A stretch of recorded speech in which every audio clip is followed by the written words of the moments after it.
I know people are scared of the bubble right now. They're like, oh my God, man, things have to, real estate's too much and stocks are too much. None of this stuff has gone up equal to the amount of money printed. So if the print is this high, if the print is that high and inflation that we're hearing about all the time is this high, you'd have to assume it would have at least this far to go. But that's only because people don't understand. When you print this much money, you need to multiply times 9. Because when money's printed, when you take your money to the bank gets notified, and the bank now has the ability to loan that money out 9 times. 9 times? 9 times. So they don't keep money.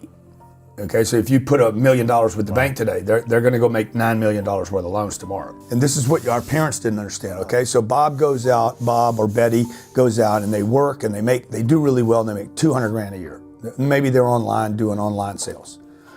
Hustle, sell, trading their most valuable thing. This is what I did for 25 years, from 25 to 51 years old. Spent my most valuable asset, time, to get money, terrified every second of every day. That's really what's driven me the whole time, was terror. Like, when you don't know, you're gonna be scared. Yeah. So I'm going out to get money. I won't spend any of it because I'm terrified if I can't, I don't know how to get more. I'm worried I can't keep getting more. So then I'd get the money and then I'd rush off and spend my most valuable asset, time, again, to bring it to the bank. Yeah. And then they go multiply it. Dude, they're telling me to save it and they don't. And so when I quit listening to everybody that's got an opinion about money online, or my neighbors or my uncles, and I started saying, what are they doing? When I quit studying the influencers and started studying the banks, Goldman, JP Morgan, KKR, there's just an endless list of these guys. You start studying those guys. Study Elon. Elon doesn't keep any cash. He thinks the whole thing's a joke, which he's probably right. So what does he do? He reinvests everything. He's not paying debt off. He's accumulating debt. But Apple has debt, Google has debt, Facebook has debt, and they have cash reserves that are the biggest cash reserves on planet Earth. They could pay cash for everything. Apple just did this, okay? I want to make a $90 billion purchase. I want to make and they're like, yeah, we got the cash for that. In fact, we have cash plus another 50%. Yeah. We got plenty of cash to do this. Okay, and then one of their people says, okay, bro, you do that? That is not a tax deductible event. What we should do is we should go keep this and go borrow 90 billion. Really? At like 0.005%. Like, they're gonna pay a half of 1% for this debt. Maybe they pay 1%, who cares? Right. They're like, I don't care, it's a tax deduction anyway. Interesting. So now they have the best of both worlds. They have their cash and they have debt. Now, when I was growing up, this debt would cost 10, 12, 15, 18%. It's so cheap now. This debt, because we print money. Money is not scarce like our parents told us. Like, when I was growing up, I bet you I think people err more on saving and not knowing how to use money. But the most important thing is that people need to, you gotta know that if you live in America and you're having a money problem, it is not because you're stupid. And it's not because you're lazy. What does it mean? It's because you have the wrong information. The wrong information. If you're losing at the table and there's other people winning there, okay, you just have the wrong data. And I believe that Americans, particularly Americans, have the wrong data about money. That they're financially, there's medical misinformation, there is financial misinformation in the marketplace that is perpetuated by the banks and the institutions, because every time you operate under their hypnotism, you benefit them, not your family. Keep investing in yourself until you got another 1,000. Okay. And then invest in yourself. Now you got 2,000 invested in. You go. You should start making money faster.